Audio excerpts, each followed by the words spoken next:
ಎಲ್ರಿಗೂ ನಮಸ್ಕಾರ. ಏನಪ್ಪ ಇವನು ಗಾಡಿ ಹಾಕೊಂಡು ಎಲ್ಗೋ ಹೊಟ್ಟವನೆ ಅಂತ ನೋಡ್ತಾ ಇದ್ದೀರಾ. ಇವತ್ತು ನಮ್ಮೂರ ಪಕ್ಕದಲ್ಲಿ ದಿನಲ್ಲಿ ಅಂತ ಊರಲ್ಲಿ ಜಾತ್ರೆ ನಡೀತಾಯಿತ್ತು. ಅದು ಏನಪ್ಪ ಜಾತ್ರೆ ಅಂದರೆ ಮುರುಘಸ್ವಾಮಿದು ಕಾವಡಿಗಳ ಉತ್ಸವ. ಈ ಎಲ್ಲ ತುಂಬ ಗ್ರ್ಯಾಂಡಾಗಿ ಮಾಡ್ತಾಯಿದ್ರು. ಎಲ್ಲ ಅಂಗಡಿಗಳು ಫುಲ್ಲು ಅಂಗಡಿಗಳೆಲ್ಲ ಸೇರಿದ್ರು. ನಾನು ನಮ್ಮ ಫ್ರೆಂಡು ಗಾಡಿ ಸ್ವಲ್ಪ 1-2 ಕಿಲೋಮೀಟ್ರ್ ದೂರದಲ್ಲಿ ಹಾಕೊಂಡು ನಡ್ಕೊಂಡು ಹೋದ್ರಿ. ಜನಗಳು ನೋಡ್ಕೊಂಡು ಹೋಗೋಣ ಹೆಂಗೆ ನಡೀತಿದೆ ಅಂತ ಕಾವಡಿಗಳು ನಡ್ಕೊಂಡು ಹೋದ್ರಿ. ನಡೆದು ಹೋಗಿದ್ದೆ. ನಾವು ನಮ್ಮ ಫ್ರೆಂಡ್ಗಳೆಲ್ಲ ಫೋನ್ ಮಾಡಿ ಕರೆದೆ, ಇನ್ನೂ ಎಲ್ಲೆಲ್ಲವರು ಅಂತ ನೋಡಿದ್ರೆ ಹೋಗಿದ ತಕ್ಷಣ ದೇವಸ್ಥಾನ ಎಂಟ್ರೆನ್ಸ್ ಹೋಗಿದ ತಕ್ಷಣ ಪಂಬುಗಳು ಹೊಡ್ಕೊಂಡು ಎಲ್ಲ ದೇವ್ರುಗಳೆಲ್ಲ ಪರ್ಕೊಂಡು ಹೊರಗಡೆ ಹೋಗ್ಬೇಕು. ಆಮೇಲೆ ನಾನು ನಮ್ಮ ಫ್ರೆಂಡ್ಸ್ ಹಿಂಗೆ ಸುಮ್ಮನೆ ಇದ್ಕೊಂಡು ವೀಡಿಯೋ ಮಾಡ್ಕೊಳ್ಳೋಣ ವೀಡಿಯೋ ಮಾಡಿದ್ದು ನಾನು. ಆಮೇಲೆ ನಮ್ಮ ಫ್ರೆಂಡ್ಸ್ ಎಲ್ಲ ಒಂದು ದೇವಸ್ಥಾನ ಮೇಲೆ ಎಲ್ಲ ನೋಡಿ ಡೆಕೋರೇಷನ್ ಎಲ್ಲ ಹೆಂಗೆ ಚೆನ್ನಾಗೈತೆ ಅಂತ ನೋಡಿದ್ರೆ. ಆಮೇಲೆ ಪೂಜೆ ಸಾಮಾನ್ಕ ನಮ್ಮ ಫ್ರೆಂಡು ಗೋಜಾಡ್ತಾ ಇದ್ದ. ಏನೋ ಗೋಜಾಡೋದು ಇಲ್ಲಿ ಕೂಡ ಅಂತ ನಮ್ಮ ಫ್ರೆಂಡ್ ಇಲ್ಲ. ಆಮೇಲೆ ಇನ್ನೊಬ್ಬ ಫ್ರೆಂಡ್ ಇದ್ಕೊಂಡು ಆಯಿತು ಏನೋ ಕೊಡೋ ಅಂತ ಹೇಳ್ಬಿಟ್ಟು ಈಸ್ಕೊಂಡ್ರೆ ₹100 ಪೂಜೆ ಸಾಮಾನು. ಆಮೇಲೆ ಪೂಜೆ ಸಾಮಾನಿಂದ ನಾವು ಎಲ್ಲರೂ ಒಂದು ವೀಡಿಯೋ ತಗೊಂಡ್ರಿ. ಅಲ್ಲಿ ನೋಡಿದ್ರೆ ವಾಯ್ಸು ಕರೆಕ್ಟಾಗಿ ಬಂದಿಲ್ಲ, ತುಂಬ ಗಲಾಟೆ ಇದೆ. ಅದಕ್ಕೆ ದೇವಸ್ಥಾನ ಒಳಗಡೆ ಹೋಗ್ಬಿಟ್ರು ನಾವು. ದೇವಸ್ಥಾನ ಹೋಗಿದ ತಕ್ಷಣ ಇವನು ಇದ್ಕೊಂಡು ತೆಂಗಿನಕಾಯಿನ ಹೆಂಗೆ ಮಗ ಆಲ್ರೆಡಿ ಅದೆಯೋ ಅಲ್ಲ ಇಲ್ಲ ಅಂತ ಯೋಚನೆ ಮಾಡ್ತಾಯಿದ್ದ. ನಾನೊಂದು ಅವನೊಂದು ತಗೊಂಡು ನಮ್ಮ ಯೂಟ್ಯೂಬ್ ಚಾನಲ್ ಹಿಂಗೆ ಬೆಲ್ಲಿಲ್ಲ ಅಂತ ದೇವ್ರ ಮಕ್ಕೊಂಡು ಇನ್ನೊಂದು ವರ್ಷಕ್ಕೆ ಆದರೂ ಒಂದು 10,000 ಸಬ್ಸ್ಕ್ರೈಬರ್ ಆಗಲಿ ಅಂತ ಹೋಗಿ ಒಂದು ತೆಂಗಿನಕಾಯಿ ಹೊಡೆದ. ನಾನೊಂದು ತೆಂಗಿನಕಾಯಿ ಹೊಡೆದು ಪುಷ್ಟ. ಆಮೇಲೆ ಅವ್ನು ನಿಂತ್ಕೊಂಡು ಹೊಡೆದ್ಬಿಟ್ಟು ಆಮೇಲೆ ದೇವಸ್ಥಾನ ಕೂಡ ಹೋದ್ರೆ ಪೂಜೆ ಸಾಮಾನು ಕೊಟ್ಟರೆ ಅವ್ರಿಗೆ ಪೂಜೆ ಮಾಡಿದ್ರೆ. ಆಮೇಲೆ ನಾವು ಇದ್ಕೊಂಡು ದೇವಸ್ಥಾನ ಮಂಗಳಾರತಿ ಪಡ್ಕೊಂಡು ದೇವ್ರನ್ನ ನೋಡಿದೆ. ಆಮೇಲೆ ನಾವು ಈಚೆ ಬಂದರೆ ನೋಡಿದ್ರೆ ಅಲ್ಲಿ ಇಲ್ಲಿ ನೋಡೋಂದ್ರೆ ಸ್ಕ್ರೀನ್ ಬೇರೆ ಬಂದಿತ್ತು. ನಮ್ಮ ಫ್ರೆಂಡು ಇನ್ನೊಬ್ಬ ಫೋನ್ ಮಾಡಿಬಿಟ್ಟು ಬರ್ರೋ ಇನ್ನು ಮುಂದೆ ಇದ್ದೀನಿ ಅಂದ. ನಾವು ಹೋದ್ರೆ ಗೊತ್ತಾಯಿದೆ ಸ್ಕ್ರೀನ್ ಹಂಗೆ 2-3 ಸ್ಕ್ರೀನ್ ಗೊತ್ತಾಯಿತು. ಹಂಗೆ ದಾರಿಯಲ್ಲಿ ಓದ್ತಾ ನೋಡಿದ್ರೆ ದೇವ್ರು ಬಂದುಬಿಟ್ಟಿತ್ತು. ಆ ದೇವ್ರನ್ನ ಹಿಡ್ಕೊಂಡು ಹೋಗ್ತಾಯಿತ್ತು ತೆಂಗಿನಕಾಯಿ. ನಾವು ಹಂಗೆ ಫ್ರೆಂಡ್ ನೋಡ್ಕೊಂಡು ಮುಂದೆ ಹೋದರೆ ಅವ್ನು ಸಿಗಿಲ್ಲ. ಅದಕ್ಕೆ ಅಲ್ಲಿ ನೋಡಿದ್ರೆ ಯಾರೋ ಬಾಯಕ್ಕ ಸೂಲ ಹಾಕ್ಕೊಂಡಿದ್ರು, ದೇವ್ರಿಗೆ ಮುಕ್ಕೊಂಡಿದ್ರು ಏನೋ ಗೊತ್ತಿಲ್ಲ. ಅವರು ಉಂಡಿ ಏನೋ ಇಕ್ಕೊಂಡಿದ್ರು. ನಮ್ಮ ಫ್ರೆಂಡ್ ಹೋಗ್ಬಿಟ್ಟು ಅವ್ನ ಕೈಲಿದ್ದಷ್ಟು ಅವ್ನು ಸಹಾಯ ಮಾಡ್ದ. ಆಮೇಲೆ ನೋಡ್ಕೊಂಡು ಹೋದ್ರಿ. ಆಮೇಲೆ ಅಂತೂ ನಮ್ಮ ಫ್ರೆಂಡ್ ಸಿಕ್ಕೇ ಬಿಟ್ಟ. ಅವ್ನ ಖುಷಿಗೆ ಇದೇ ಇಲ್ಲ ಮಾತಾಡ್ತಾ ಇದ್ನ. ಆಮೇಲೆ ಅದು ನೋಡ್ಕೊಂಡು ಬಂದರೆ ಆಮೇಲೆ ಇಲ್ಲಿ ನೋಡಿದ್ರೆ ಪಂಬುಗಳು ಹೊಡಿತಾಯಿದ್ರು. ಮತ್ತು ಇಲ್ಲಿ ದೇವ್ರು ಬಂದುಬಿಟ್ಟಿತ್ತು ಹುಡುಗಿ ಮೇಲೆ. ಆ ಹುಡುಗಿನ ನೋಡ್ತಾ ಇದ್ರೆ. ಆಮೇಲೆ ನೋಡಿದ್ರಿ ಡ್ಯಾನ್ಸ್ಗಳೆಲ್ಲ ಆಡ್ತಾಯಿದ್ರು. ಈ ಕಡೆ ನಾವು ಹತ್ಕೋದ್ವಿ. ನಾವು ಅಲ್ಗೋಗ್ತಾ ಇದ್ದಾಗ ನಮಗೆ ಹೋಗ್ತಾಯಿದ್ದಾಗ ಅಂಗಡಿಗಳು ಕಡಲೆಪುರಿ ಅಂಗಡಿ ಒಂದು ಕಾಣಿಸ್ತು. ಅಲ್ಲಿ ನೋಡಿದ್ರೆ ಜಿಲೇಬಿ ಫ್ರೆಶ್ ಮಾಡಾಗಿ ಇಕ್ತಾಯಿದ್ರು. ಜಿಲೇಬಿ ನೋಡಿ ನನಗೆ ಬಾಯೆಲ್ಲ ಊರ್ತು. ನಮ್ಮ ಫ್ರೆಂಡ್ಗೆ ಹೇಳಿದೆ, ಬಾರೋ ಜಿಲೇಬಿ ಇಸ್ಕೊಡೋ, ಬಾರೋ ಆಮೇಲೆ ತಿನ್ನೋಣ ಅಂದ. ನೋಡಿದ್ರೆ ಉದ್ದಕ್ಕೂ ಅಂಗಡಿಗಳೇ ಇತ್ತು. ಇಲ್ಲೆಲ್ಲ ನಾವು ಅಂಗಡಿಗಳು ಯಾರ್ಯಾರಿಗೆ ಹುಡುಗಿರಿಗೆ ಏನೇನು ಬೇಕೋ ಮತ್ತು ಅಚ್ಚೆಗಳು ಹಾಕ್ಸ್ಕೊತಾಯಿದ್ರು. ಜಾಸ್ತಿ ಜನ ಇಲ್ಲೇ ಅಚ್ಚೆಗಳು ಹಾಕ್ಸ್ಕೊತಾರೆ. ಈ ಜಾತ್ರೆಗಳಂದರೆ ನಮ್ಮ ಕಡೆ ಎಲ್ಲೋ ಟಾಟಾ ಅಂಗಡಿಗಳಿಗೆ ಹೋಗ್ತೀರಾ, ಇಲ್ಲಿ ಅಚ್ಚೆಗಳು ಹಾಕ್ಸ್ಕೊತಾರೆ. ಇವಾಗ ಟಾಟಾಗಳ ಅಂಗಡಿ ಅಷ್ಟೇ, ಮೊದಲೆಲ್ಲ ಇದ್ದಿದ್ದು ಅಚ್ಚೆಗಳ ಅಂಗಡಿನೇ. ಆಮೇಲೆ ಇಲ್ಲಿ ನೋಡಿ ಮಕ್ಕಳಾಟ ಸಾಮಾನುಗಳು ತುಂಬ ಚೆನ್ನಾಗಿರ್ತಾಯಿತ್ತು. ಇನ್ನು ನಾನು ಮಾತಾಡಿದ್ದು ಸಾಕು. ಇನ್ನು ನೀವೇ ನೋಡಿರಿ ವೀಡಿಯೋ ಫುಲ್ ನೋಡಿಬಿಟ್ಟು ಒಂದು ಲೈಕು, ಒಂದು ಕಮೆಂಟು, ಒಂದು ಶೇರು, ಹಂಗೆ ಸಬ್ಸ್ಕ್ರೈಬ್ ಮರಿದಿದ್ರೆ ಸಬ್ಸ್ಕ್ರೈಬ್ ಮಾಡ್ಕೊಂಡು ಹೋಗ್ಬಿಡ್ರಿ. ನೋಡಿರಿ ಇನ್ನು ವೀಡಿಯೋಗಳ ನೀವೇ.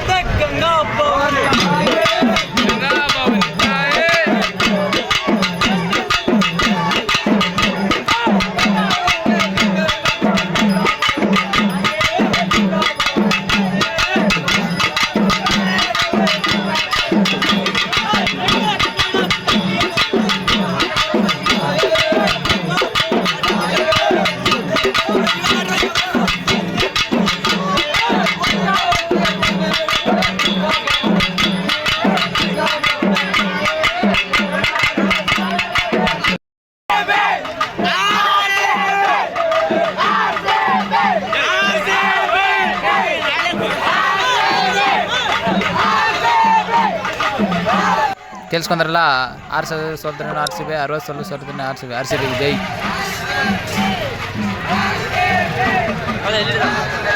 ಮೇನಾಡ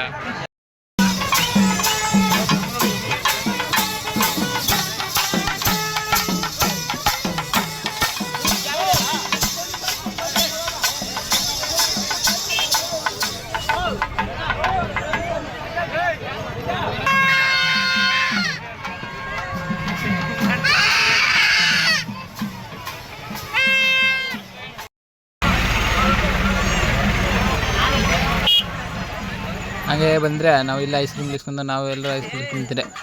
ಐಸ್ ಕ್ರೀಮ್ ತಿಳ್ಕೊಂತ ಹುಡುಗರು ಆಡೋಣ ಅಣ್ಣ ನಮ್ಮ ನಾಡಿಸ್ರೆ ಅಂತೇಳಿದ್ರು. ಅದಕ್ಕೆ ಅಲ್ಲೋದ್ರೆ ಅಲ್ಲೋಗಿ ನೋಡಿದ್ರೆ ಎಷ್ಟು ಅಂತ ವಿಚಾರಣೆ ಮಾಡಿದ್ದಕ್ಕೆ ಇಲ್ಲಿ ಕಾರಾಗ ಹತ್ತಿದ್ರೆ 50 ರೂಪಾಯಿ ಅಂತೆ ಒಬ್ಬ ಹುಡುಗನ್ಗೆ. ಅದೇ ನಾನು ಹೆಚ್ಚು ಮಾಡ್ತಾಯಿದ್ದೆ, 50 ರೂಪಾಯಾ ಅಂತ. ಆಮೇಲೆ ಇಲ್ಲೋಗಿ ಕೇಳಿದ್ರೆ ಇಲ್ಲಿ ಮೇಲಿಂದ ಜಾರೋದಂತೆ, ಅಲ್ಲೋಗಿ ಕೇಳಿದ್ರೇನು ಅಲ್ಲಿ 50 ರೂಪಾಯಿ ಅಂದ್ರೆ ಅವರು ಫುಲ್ಲು ರೇಟಿಗೆ ಲತ್ಬಿಟ್ಟೈತೆ. ಏನಕ್ಕ ಹಿಂಗೆ ಹೇಳಿದ್ರೆ ಹೆಂಗಕ್ಕ ಅಂತ ಹೇಳಿದ್ರೆ ಆಮೇಲೆ ನಾನು ಹಂಗೆ ಇದ್ಕೊಂಡು ಹೋದ್ನಿ. ಅದೇ ತಿರ್ಗ್ತದಲ್ಲ ಅಲ್ಲೋಗಿ ಕೇಳಿದ್ದಕ್ಕೆ ಅವರು 50 ರೂಪಾಯಿ ಅಂದರು. ಆಮೇಲೆ ನಮ್ಮ ಫ್ರೆಂಡ್ ನನ್ನ ತಮ್ಮನ್ನ ಆಡ್ಸೆ 50 ಕೊಟ್ಬಿಟ್ಟು ಇಲ್ಲೇ ಬಂದರೆ ಹಂಗೆ. ಇಲ್ಲಿ ನೋಡಿದ್ರೆ ಜಂಪಿಂಗ್ ಮಾಡ್ತಾಯಿದ್ರು. ಅಲ್ಲಿ ಹೋಗ್ಬೇಕು ಅಂತ ಹೇಳಿದ್ನು ನಮ್ಮ ಫ್ರೆಂಡ್ ತಮ್ಮನು ಫುಲ್ಲು ಗಲಾಟೆಗೆ ಮಾಡಿದ್ದ, ನಾನು ಹೋಗಬೇಕು ಅಂತ. ಅದಕ್ಕೆ ಅವ್ನು ಹೋಗ್ಬಿಟ್ಟು ಸ್ವಲ್ಪ ತಾಡೋದು ಬಂದು ಪಂಚಾಯತಿ ಇದೆ.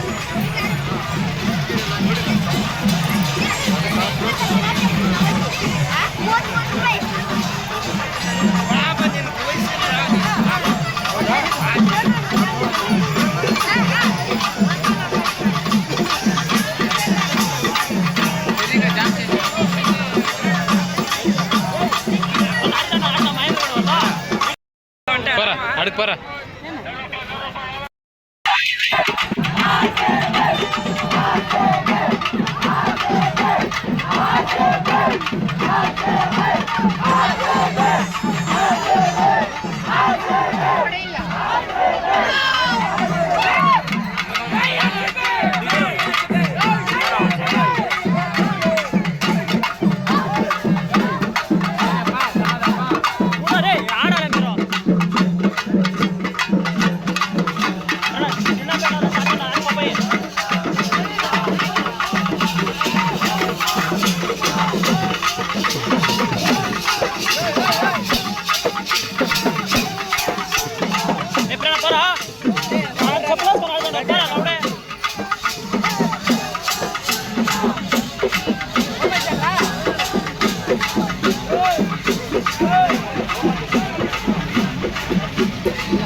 ಮತ್ತು ನಾನು ನಮ್ಮೂರವರು ಫುಲ್ಲು ಡ್ಯಾನ್ಸ್ ಆಡಿದ್ರೆ. ಆ ಡ್ಯಾನ್ಸ್ ವೀಡಿಯೋ ನೋಡಿ.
ಲಾಸ್ಟಲ್ಲೇ ನಾವು ಪ್ರಸಾದ ಗ್ಲೀಸ್ಕೊಂಡ ಪ್ರಸಾದ ತಿನ್ಕೊಂಡ ಮನೆ ಕಡೆಗೆ ಹೋಗಿದ್ರಿ.